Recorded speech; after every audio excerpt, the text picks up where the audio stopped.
Arrivé sur le chantier qu'on a commencé hier chez Ludivine et Samuel. Ici, on va créer ici un espace zen avec des... Là, on a préparé le terrain. Ça, c'est une préparation de terrain. Là, on a mis de la bâche. Là, tout au fond, comme vous verrez sur le plan d'esquisse et le plan d'aménagement, tout au fond, il y aura un érable. Ici, il y aura des grimpantes sur ce mur. Et là, des bancs, des hamacs. Ça va être vraiment un coin super sympa, juste à côté de la mare.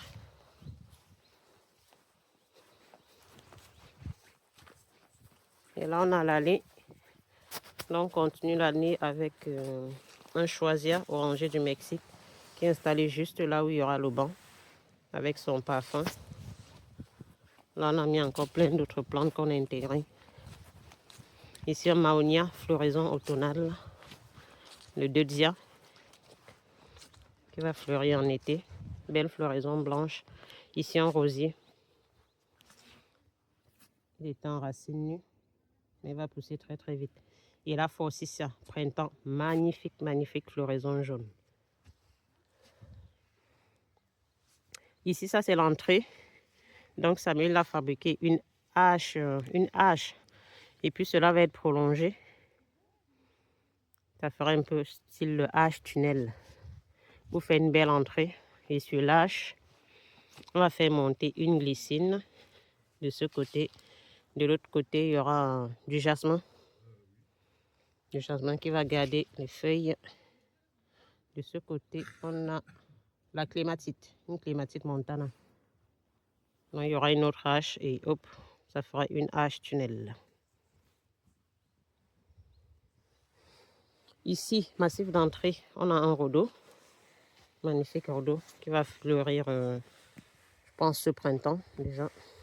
Ici, on a boule de neige, la cassifleur, floraison hivernale, fin d'hiver, février-mars. On va revenir dans 3 mois, 6 mois, et puis on va voir tout ce que ça donne. Je pense que ça va être vraiment, vraiment magnifique. Ça va être sublime. Et de l'autre côté, on a fait un coin pour les petits fruits. Là, c'est le coin petits fruits. Là, c'est un amélanchier. Derrière, ici, on a baie de mai, myrtille, caseille, cassissier. Et tout là, on mettra des groseilliers. Sur le chantier, là, on vient de finir les plantations. Là, ça ne se voit pas trop parce qu'on vient de finir. Là, ici, on a intégré sur un massif qui était existant déjà. Sous l'érable, il y a un œillet. Ici, de la guépante. Là, on avait 4 anémones, dont je les ai déplantés.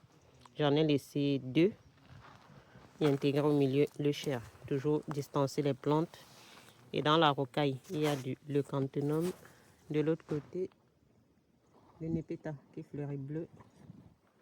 De ce côté, ostéospermum bleu-violet.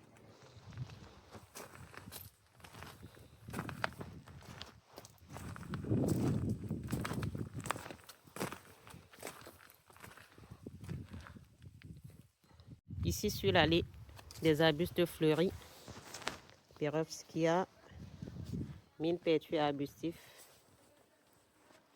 de l'azalée, des cestéria, physiocarpus. Et là, un caryopteris. Ici, j'ai choisi les plantes de manière à ce que ce soit vraiment fleuri sur toute l'année. Ici, on va avoir une jolie couleur pourpre. Floraison été. Là, on va avoir une floraison de l'azalée au printemps et de millepertuis en automne. Perovskia qui va faire une belle couleur bleu parfumée.